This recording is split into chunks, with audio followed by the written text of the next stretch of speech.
What's up 여러분, 멜리베라입니다. 다시 여기 왔습니다. Di sini saya akan mencari beberapa simbiosis yang ada di dekat sawah ini. Perkenalkan, saya Melivera Kurnia. Video ini dibuat untuk mendokumentasikan kegiatan praktikum mengenai simbiosis. Tujuannya, 1.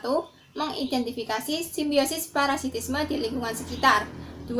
Mengidentifikasi simbiosis komensalisme di lingkungan sekitar. 3. Mengidentifikasi simbiosis mutualisme di lingkungan sekitar. Vamos! 어디서? Pernah mau? Mandira. Seringkali terlihat kupu-kupu hinggap di bunga. Ternyata mereka ada hubungan simbiosis mutualisme. Kupu-kupu untung karena dapat makanan gratis berupa nektar. Bunga juga sama untungnya karena dibantu proses penyerbukan supaya dapat berkembang biak.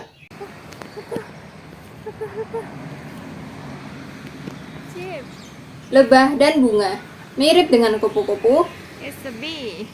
Lebah juga mencari nektar pada bunga. Lebah sibuk mengumpulkan nektar untuk stok makanan di sarangnya. Serbuk sari yang menempel di kaki lebah akan terbawa ke bunga lain. Alhasil, bunga untung karena penyerbukan jauh lebih efektif atas bantuan lebah. Semut rangrang dan pohon mangga. Semut rangrang mendapatkan tempat tinggal yang nyaman dan aman di antara dahan pohon mangga. Sebagai gantinya, semut akan menjadi satpam pengusir hama seperti ulat, belalang, atau yang lainnya untuk menjaga pohon supaya tidak dirusak. Pohonnya jadi aman dan semutnya punya rumah. Burung pada pohon kelengkeng. Setiap kali burung yang mampir di pohon kelengkeng melakukan simbiosis mutualisme. Burung mendapatkan tempat hinggap dan berlindung sekaligus sumber makanan dari nektar atau buahnya. Pohon kelengkeng pun tidak rugi, karena burung membantu proses penyerbukan hingga bisa membantu menyebarkan biji buah ke tempat lain supaya tumbuh pohon baru. Jadi, keduanya sama-sama diuntungkan. Cacing dan tumbuhan. Cacing dalam tanah ternyata memiliki simbiosis mutualisme dengan tumbuhan. Meskipun tidak terlihat, di dalam tanah, cacing mendapatkan asupan makanan dari daun-daun kering yang jatuh dari tumbuhan.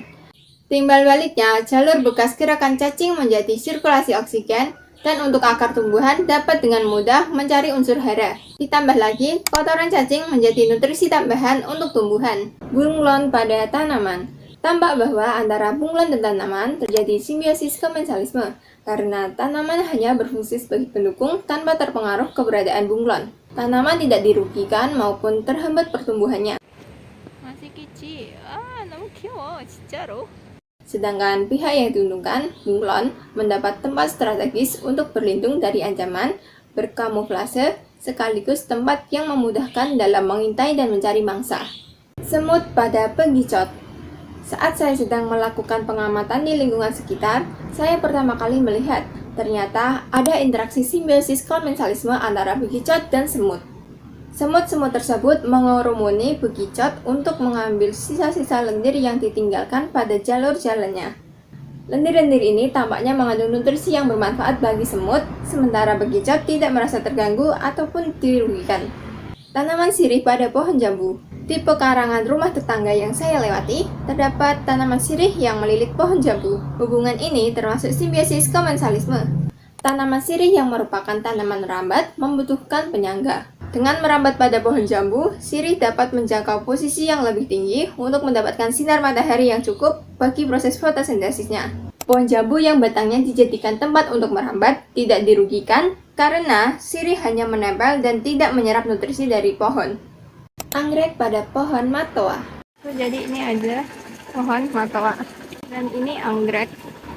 Hubungan ini disebut simbiosis komensalisme karena salah satu pihak mendapat keuntungan sementara pihak lain tidak dirugikan maupun diuntungkan. Anggrek diuntungkan karena dengan menempel pada pohon matoa mendapat posisi yang cukup tinggi untuk memperoleh sinar matahari dan air secara maksimal sebagai proses pertumbuhannya.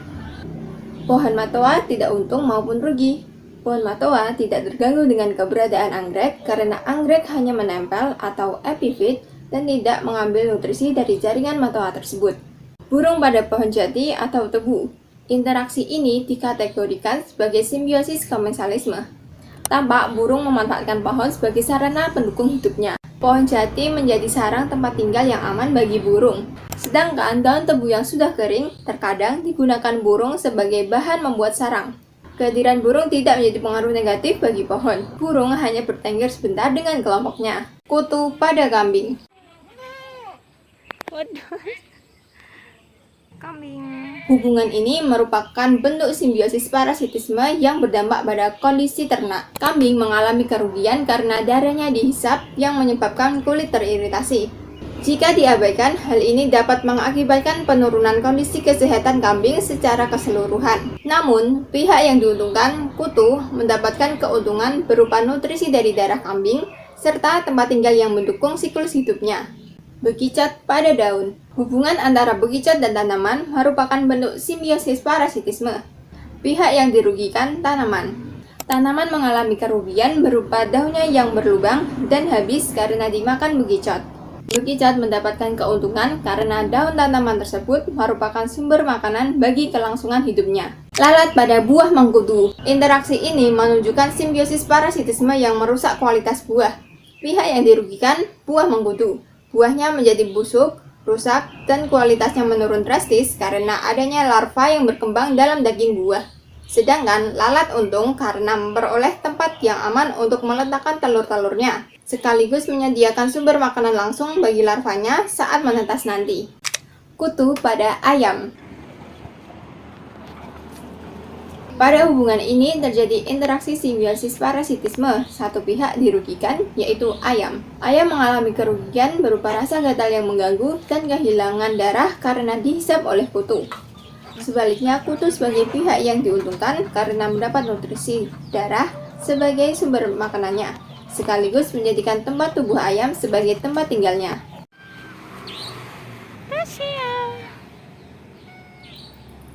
Kutu pada kucing. Interaksi ini dikategorikan sebagai simbiosis parasitisme karena ada ketidakseimbangan hubungan yang mana salah satu pihak dirugikan. Kucing rugi. Ia menderita akibat darahnya yang dihisap secara terus-menerus. Hal ini membuat rasa gatal dan bisa menyebabkan iritasi pada kulitnya. Namun, kutu memperoleh keuntungan ganda yaitu mendapatkan sumber makanan sekaligus tempat tinggal yang aman di antara bulu kucing.